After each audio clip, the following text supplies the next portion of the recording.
एक छोटा सा गरीब घर, टूटी छत, पुरानी दीवारें। कोने में बैठी मुनिया अपनी बीमार माँ की गोद में सिर रखे सुबक रही है।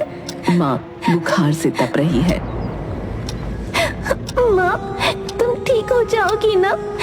देखो, हमारे पास खाने को भी कुछ नहीं बचा। बेटी, भगवान सब ठीक करेगा, तू चिंता ना कर। लेकिन अब मैं काम पर नहीं जा सकती। मुनिया की आंखों में आंसू आ जाते हैं और सोचती है, फिर अचानक उठती है। मैं कुछ करूंगी माँ, मैं लकड़ियाँ काट कर बेच दूंगी, उससे कुछ तो पैसे आएंगे। अगले दृश्य में मुनिया जंगल में लकड़ियाँ बटोर रही होती है। तभी एक बूढ़ी औरत वहाँ प्रकट होती है, जिनकी आंखों में गहराई और चेहरे पर रहस्यमयी मुस्कान है। बेटी, इतनी छोटी उम्र में अकेले जंगल में कोई डर नहीं लगता क्या? डर कैसा दादी, मेरी माँ बहुत बीमार है और घर में खाने को कुछ भी नहीं है, इसलिए लकड़ियाँ बेचूंगी ताकि खाने को कुछ ला सकूं। अगले दिन बूढ़ी औरत एक गरीब, थकी हारी महिला का रूप धारण कर लेती है और मुनिया के घर के पास से गुजरती है। वो बहुत कमजोर और भूखी दिखती है। बेटी, मुझे कई दिनों से कुछ खाने को नहीं मिला, क्या तुम मेरी मदद कर सकती हो? मुनिया के पास घर में बस आधा कटोरा चावल और थोड़ा सा दूध होता है, जो उसने अपनी माँ के लिए बचा रखा था। वो बिना एक पल सोचे आधा हिस्सा उस महिला को दे देती है। बूढ़ी औरत मुस्कुराती है और सोचती है, ये लड़की अपने पास कुछ भी नहीं है, फिर भी जो भी है वो दूसरों को बांटने को तैयार है। एक दिन बूढ़ी औरत गांव की एक बुजुर्ग महिला का रूप धरकर मुनिया की गली से गुजरती है। उसके हाथ में मिट्टी का घड़ा होता है, जो अचानक गिरकर टूट जाता है। वो गली में खड़ी होकर बोलती है, हाय, मेरा घड़ा टूट गया, अब मैं कैसे पानी लाऊं? मुनिया अपने घर में देखती है, उसके पास सिर्फ एक ही मिट्टी का घड़ा होता है, जिसमें वो अपनी माँ के लिए पानी भरती है। बिना कुछ कहे वो दौड़ती हुई जाती है, अपना घड़ा उस महिला को दे देती है और खुद कुएं से पानी लाने के लिए चली जाती है। बूढ़ी औरत दूर से देखती है और मन ही मन सोचती है, ये लड़की सच में बहुत नेक दिल है, बिना कुछ सोचे समझे अपना सब कुछ देने को तैयार है। अगले दिन बूढ़ी औरत एक राहगीर के रूप में गांव के रास्ते पर जाती है और एक सोने की अंगूठी जमीन पर गिरा देती है। मुनिया लकड़ियां बटोरते हुए रास्ते में उस अंगूठी को देखती है। वो उसे उठाती है और इधर उधर देखती है कि किसकी हो सकती है। कुछ बच्चे उसे देखकर कहते हैं, अरे वाह मुनिया, तू इसे रख ले, तेरा भी तो कोई नहीं। लेकिन मुनिया सिर हिलाकर कहती है, ये मेरी नहीं है, मैं इसे नहीं रख सकती, जिसकी भी है उसे लौटानी चाहिए। वो पास के मंदिर में जाकर पुजारी को अंगूठी दे देती है, ताकि असली मालिक आकर उसे ले जाए। बूढ़ी औरत बहुत खुश हो जाती है और सोचती है, ये लड़की बिना किसी स्वार्थ के सच्चाई का रास्ता चुनती है।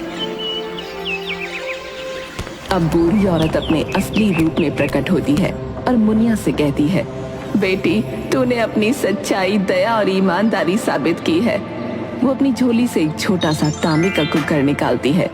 ये तेरा उपहार है, ये कोई साधारण कुकर नहीं, जादुई कुकर है। तो ये अपने आप स्वादिष्ट भोजन बना देगा, लेकिन याद रखना, इसे कभी लालच में इस्तेमाल मत करना। जब भी भूख लगे बस कहना, हे जादुई कुकर, मुझे अच्छा अच्छा खाना दे, और ये तुझे हर तरह का स्वादिष्ट खाना देगा। लेकिन याद रखना, लालच मत करना। और जब तुम्हें इसे रोकना हो तो कहना, हे जादुई कुकर, जल्दी से रुक जाओ, थोड़ा मुस्कुराओ। तुम जो भी चाहती हो वो इसको बता देना। तुम जो चाहोगी ये करेगा, पर कभी किसी का बुरा मत करना। और मुनिया के कान में एक मंत्र बताकर चली गई। ऐसा कहकर वो बुढ़िया वहां से गायब हो गई। मुनिया ने पहले लकड़ियां काटी, जितनी लकड़ियां वो ला सकती थी, उतनी लकड़ियों को अपने सर पर रखकर हाथ में जादुई कुकर पकड़कर वो घर आ गई। घर आते ही मुनिया खुशी खुशी अपनी माँ के पास गई और बोली, माँ देखो, मैं तुम्हारे लिए क्या लाई हूँ, बोलो ना, तुम क्या खाना चाहती हो? माँ को बड़ी हंसी आई और वो सोचने लगी, आज मुनिया को क्या हो गया है। फिर भी मुनिया का मन रखने के लिए वो बोली, मुझे तो खीर खाने का मन है। क्या तुम मेरे लिए खीर बना दोगी मेरी मुनिया? मुनिया ने तुरंत जादुई कुकर से कहा। हे जादुई कुकर, मुझे अच्छी खीर बना कर दो ना। जादुई कुकर तुरंत ही स्वादिष्ट खीर से भर गया। मुनिया की माँ बड़ी ही आश्चर्यचकित हो गई और उसने भरपेट सालों बाद खीर खाई। जब उन दोनों का पेट भर गया तो मुनिया ने कहा, हे जादुई कुकर, जल्दी से रुक जाओ ना, थोड़ा मुस्कुराओ ना। ये कहते ही कुकर में खीर बनना बंद हो गई। इस तरह अब जब भी उन्हें भूख लगती वो तरह तरह के पकवान कुकर से मांगकर खाया करते। धीरे धीरे पेट भरकर खाना खाने के कारण वो काफी सेहतमंद हो गए और बहुत खुश रहने लगे। एक दिन की बात है, मुनिया अपनी सहेली के घर खेलने गई हुई थी। अचानक मुनिया की माँ को भूख लगी। उसने सोचा कि वो जादुई कुकर से गर्मा गर्म कढ़ी मांग लेती है। उसने बोला, हे जादुई कुकर, मुझे अच्छी कढ़ी बनाकर दो ना। कहने की देर थी, जादुई कुकर कढ़ी से भर गया और मुनिया की माँ ने पेट भर कढ़ी खाई। किंतु मुनिया की माँ ये भूल गई थी कि कुकर को कढ़ी बनाने से रोकने के लिए उसे क्या कहना होगा। वो तरह तरह के शब्द बोलने लगी, लेकिन कुकर नहीं रुका। धीरे धीरे कुकर में से कढ़ी निकलकर बाहर गिरने लगी। पूरा घर कढ़ी से भर गया, लेकिन कुकर नहीं रुका। अब कढ़ी घर से निकलकर पड़ोसियों के घर में भरने लगी। उसके बाद सड़क, सड़क के बाद गांव, जहां देखो कढ़ी ही कढ़ी। कढ़ी बढ़ते बढ़ते वहां भी पहुंच गई जहां मुनिया खेल रही थी। चारों तरफ कढ़ी देखकर मुनिया को सब कुछ समझ में आ गया और वो भागती हुई अपने घर आई। उसने देखा कि कुकर से लगातार कढ़ी निकल रही है और उसकी माँ परेशान बैठी हुई है। हे जादुई कुकर, रुक जाओ ना, थोड़ा मुस्कुराओ ना। ये कहते ही कुकर में कढ़ी बनना बंद हो गई। गांव के लोग बहुत दिनों तक चारों तरफ फैली हुई स्वादिष्ट कढ़ी को खाते रहे और मुनिया से इस कढ़ी का राज पूछने लगे। मुनिया ने जादुई कुकर के बारे में सबको बता दिया। अब उस गांव में कोई भूखा नहीं रहता। जिसके घर भी खाना ना होता वो मुनिया के घर आ जाता और मुनिया जादुई कुकर से उसे पेट भर खाना खिलाती। हे भगवान, ये तो सच में जादू है। मुनिया और उसकी माँ खुशी खुशी खाना खाते हैं। अगले कुछ दिनों तक वो इस कुकर की मदद से अच्छे से रहने लगते हैं। लेकिन तभी पड़ोस में रहने वाली लालची सुखिया को इस रहस्य की भनक लग जाती है। अगले दिन जब मुनिया घर पर नहीं होती, सुखिया उसकी माँ से बातें करने जाती है और चालाकी से पूछती है, अरे बहन, कैसे इतने अच्छे दिन आ गए? पहले तो तुम्हारे घर में खाना भी नहीं होता था। भगवान का आशीर्वाद है बहन। जब से मुनिया को एक जादुई कुकर मिला है, बस उससे कहना पड़ता है और खाना हाजिर। सुखिया के चेहरे पर लालच भरी मुस्कान आ जाती है। अच्छा, ऐसा क्या? चलो जरा मैं भी देखूं। सुखिया बहाने से कुकर उठा लेती है और घर जाकर उसे आजमाने लगती है। हे जादुई कुकर, मुझे अच्छा अच्छा खाना दो। कुकर में तुरंत स्वादिष्ट खाना प्रकट हो जाता है। बुढ़िया लालच में आकर कुकर को बार बार इस्तेमाल करने लगती है, लेकिन अचानक, हे जादुई कुकर, और खाना दो, और खाना दो और खाना दो। कुकर अचानक उबलने लगता है और खाना लगातार निकलता रहता है। घर में फैलने लगता है। पूरा घर खाने से भर जाता है। बुढ़िया और उसका बेटा खाने के नीचे दबने लगते हैं। अरे बचाओ, अरे कोई इस कुकर को रोको। तभी मुनिया वहाँ पहुँचती है और स्थिति समझ जाती है। वो तुरंत कहती है, हे जादुई कुकर, जल्दी से रुक जाओ, थोड़ा मुस्कुराओ। कुकर तुरंत शांत हो जाता है। सुखिया सहमी हुई मुनिया को देखती है। बेटी, मुझे माफ कर दे, मैंने लालच कर लिया। अब समझ गई कि मेहनत और ईमानदारी ही असली जादू है। मुनिया मुस्कुराती है और कुकर वापस अपने घर ले जाती है। उसकी माँ अब पूरी तरह ठीक हो चुकी होती है। एक दिन मुनिया एक मंदिर के आगे से गुजरती है तो उसे पता चलता है कि गांव के किसान के घर में शादी है, पर डाकुओं ने पूरा दहेज लूट लिया। अरे चाचा, क्यों रो रहे हो? अरे काका, आप इतने उदास क्यों दिख रहे हो?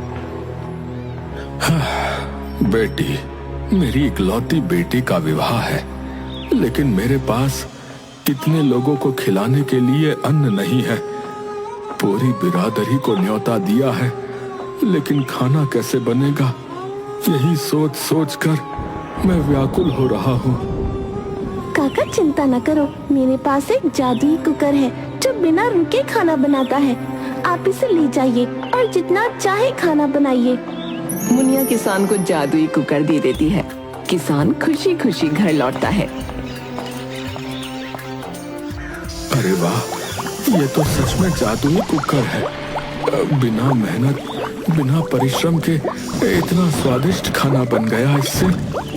शादी के दिन पूरी बिरादरी को शाही भोज कराया जाता है।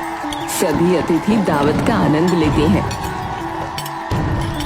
अरे रामलाल भाई, वाह वाह, क्या शानदार दावत दी है आपने। हाँ, राजा महाराजाओं जैसी तैयारी की है। हाँ हाँ भाई, अब तो मैं अमीरों जैसा जीवन जी सकता हूँ।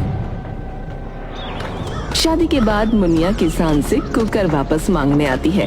काका अब शादी हो गई, कृपया मेरा जादुई कुकर लौटा दीजिए। रामलाल का लालच बढ़ जाता है। अरे बेटी, ये तो अब मेरे परिवार का हिस्सा बन गया है, मैं इसे नहीं लौटाऊंगा। काका, ये कुकर अगर गलत हाथों में चला गया तो बड़ी अनहोनी हो सकती है, इसे लौटाना जरूरी है। देखो लड़की, मैंने कहा ना, मैं अब इसे नहीं लौटाऊंगा। हाँ, अब ये कुकर मेरा है, अब तुम जाओ यहाँ से। मुनिया अपनी जादुई शक्तियों से कुकर को जगाने का मंत्र पढ़ती है। ओ जादुई कुकर, अब अपना असली रूप दिखाओ। अचानक कुकर हिलने लगता है और किसान के घर में हर तरफ उबलता हुआ खाना फैलने लगता है। अरे बाप रे, ये क्या हो रहा है? सब कुछ बह रहा है। अरे अरे, मेरा घर तो बर्बाद हो जाएगा। रामलाल, लालच अच्छा नहीं होता भाई, जल्दी से कुकर लौटा दो वरना पूरा गांव डूब जाएगा, बता रहे हैं। हाँ। रामलाल कांपते हुए कुकर उठाकर मुनिया को लौटाता है। बेटी, मुझे क्षमा कर दो, मुझसे लालच में गलती हो गई। याद रखना काका, जो ज्यादा चाहता है वो सब कुछ खो बैठता है। मुनिया कुकर लेकर चली जाती है और किसान अपनी गलती पर पछताता रहता है। रामलाल का लालच खत्म हुआ, लेकिन उसकी शाही दावत की चर्चा पूरे गांव में फैल गई। जब ये खबर गांव के लालची जमींदार रघुपति सिंह को मिली तो उसकी आंखों में लालच चमक उठा। अगर मेरे पास वो जादुई कुकर आ जाए तो मैं राजा से भी बड़ा बन जाऊंगा, कोई भी इसे मुझसे छीन नहीं पाएगा। फिर हमें चालाकी से वो कुकर हथियाना होगा। मालिक, लेकिन वो लड़की बहुत होशियार है, यूं ही कुकर नहीं देगी, बता रहा हूं।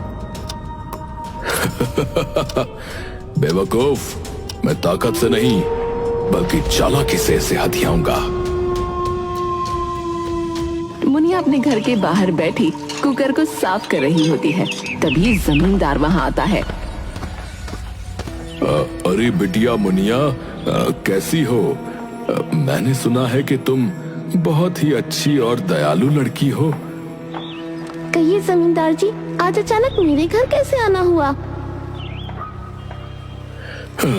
बिटिया, मेरी बूढ़ी माँ बहुत बीमार है। डॉक्टर ने कहा है कि अगर उन्हें स्वादिष्ट खाना ना मिला तो उनका बचना मुश्किल है। बस 2 दिन के लिए मुझे ये कुकर दे दे, माँ की जान बच जाएगी। अगर सच में उनकी माँ बीमार है तो मैं जरूर मदद करूंगी, लेकिन कहीं ये चाल तो नहीं? ठीक है जमींदार जी, लेकिन याद रहे कुकर का गलत इस्तेमाल मत करना। अब ये कुकर मेरा हुआ, मैं अब इसे कभी वापस नहीं करूंगा। जमींदार जादुई कुकर लेकर खुशी खुशी हवेली लौटता है और तुरंत अपने नौकरों को आदेश देता है। अब मैं गांव का सबसे अमीर व्यक्ति बनूंगा। जल्दी से इसका जादू देखो। जमींदार मंत्र बोलता है और कुकर से अनगिनत पकवान निकलने लगते हैं।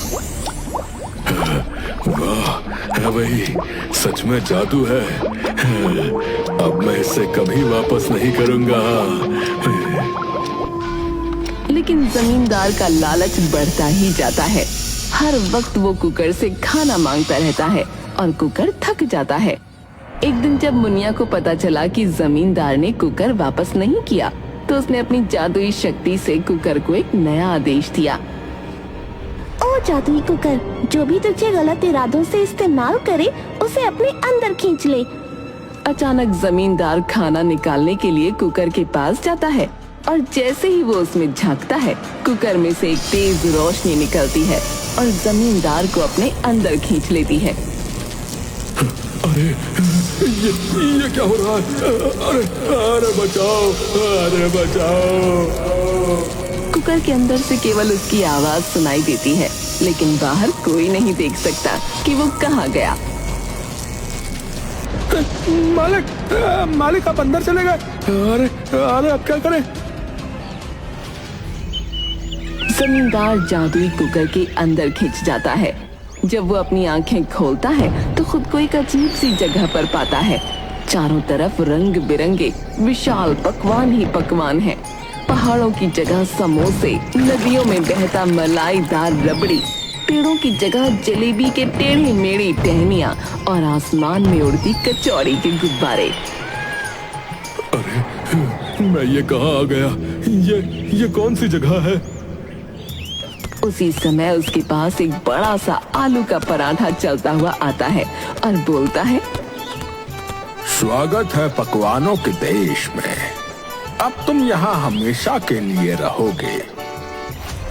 नहीं, मुझे बाहर जाना है। मैं यहाँ नहीं रह सकता। तभी एक रसगुल्ला दौड़ कर आता है और उसकी नाक के पास उछलने लगता है। अरे अभी कहाँ जाना है? पहले हमारे साथ जलेबी झूले पर झूलो, फिर दही बड़े की बर्फीली नदी में नहाओ।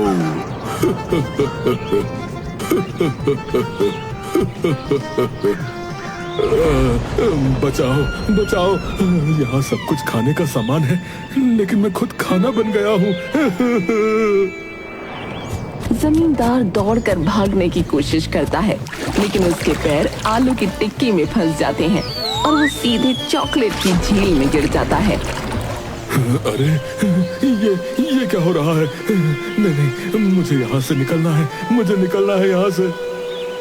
तभी एक बड़ा सा पनीर पकौड़ा राजा की तरह ताज पहन कर आता है और आदेश देता है, जो इंसान लालच में हमारे कुकर में आया है, उसे तब तक यहीं रहना होगा जब तक वो अपने लालच के लिए क्षमा नहीं मांगता। नहीं, मुझे जाने दो। मैं वादा करता हूँ, मैं वचन देता हूँ कि मैं अब कभी लालच नहीं करूंगा। मुझे इस कुकर से बाहर निकालो भाई, मुझे कुकर से बाहर निकाल दो। इधर गांव के लोग मुनिया के पास आते हैं और पूछते हैं कि जमींदार का क्या हुआ। अरे मुनिया, ये तो बड़ा अनोखा कुकर निकला। अब जमींदार का क्या होगा वैसे? लालच का यही अंजाम होता है, लेकिन मैं किसी की जान नहीं लेना चाहती। मुनिया कुकर को उठाकर ध्यान से देखती है और फिर मन में सोचती है, अगर इसे सबक न सिखाया तो ये दोबारा लालच करेगा। फिर वो जमीन पर बैठकर मंत्र बोलती है, हे जादुई कुकर, जिसने तुझे लालच से पकड़ा, उसे सबक सिखाकर अब बाहर उगलना। अचानक कुकर हिलने लगता है, तेज रोशनी निकलती है और जमींदार धड़ाम से बाहर आ गिरता है। अरे मैं बाहर आ गया, मैं बाहर आ गया। जमींदार की हालत बहुत खराब हो चुकी थी। वो बहुत कमजोर लग रहा था और उसके कपड़े भी अस्त व्यस्त थे। क्यों जमींदार जी, है? कैसा लगा कुकर के अंदर है? मुझे क्षमा कर दो। मैंने लालच किया, यही मेरी भूल थी। मैं अब कभी किसी से धोखा नहीं करूंगा। जमींदार सबके सामने अपनी गलती मान लेता है और गांव वालों से माफी मांगता है। याद रखना जमींदार जी, लालच करने वालों का अंजाम हमेशा बुरा होता है। जो लालच करेगा उसे अपने कर्मों की सजा जरूर मिलेगी। कुकर वापस पाकर मुनिया अपने घर लौट जाती है और गांव में पहले की तरह शांति हो जाती है।